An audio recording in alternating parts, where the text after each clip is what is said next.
uwishira hejuru ugasanga aciye bugufi. Ibimenyetso byerekana umuntu yasize ivyanditswe byera mu mutima wiwe. Uragomba kunesha Satani.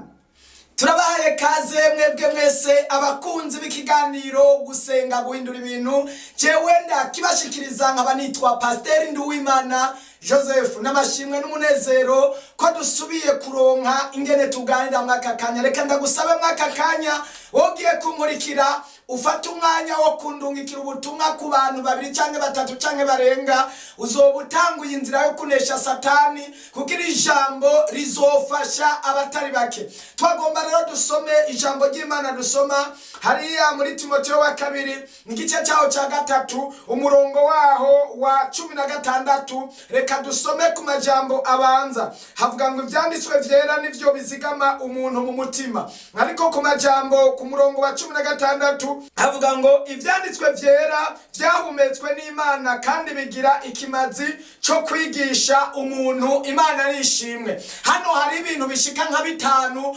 vyotuma ushobora gutsinda Satani.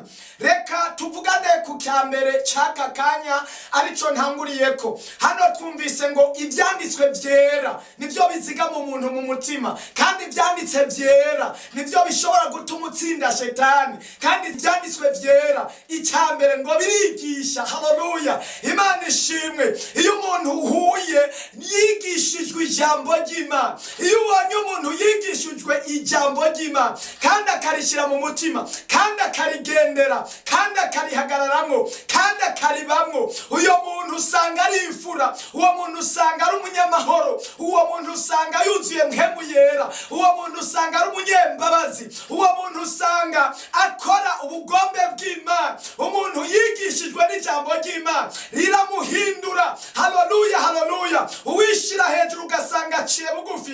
Ibimenyetso byerekana umuntu yasize ivyanditswe byera mu mutima wiwe. Haleluya, haleluya. Ubwa mbere yumvira ijambo ry'Imana kandi rikamukontorora kandi rikamugeza ahantu rikamukura ahandi, rigahindura ivyiyumviro byiwe yarafise bibi. Hari igihe umuntu mu buzima bwo kubaho k'umuntu agenda n'ivyiyumviro, agenda n'ingingo kanaka yafashe, agenda n'ivyipfuzo bibi. Ariko ivyanditse vyera iyo umuntu avyakiye akabishira mu mutima nivyo bimurongora. Haleluya, haleluya. Nivyo bibera imodoka imurongora imutwara, nivyo bituma yikontorora ingene avuga, yikontorora ingene yambara, kubera ivyanditswe vyera biri mu mutima wiwe. Imana ishimwe, Imana ishimwe, Imana ishimwe, Imana ishimwe. Ivyanditswe vyera nimba ugomba kugera kure. Haleluya, haleluya. Gerageza ivyanditswe vyera ubishira mu mutima. Reka ndakubwira ijambo rimwe.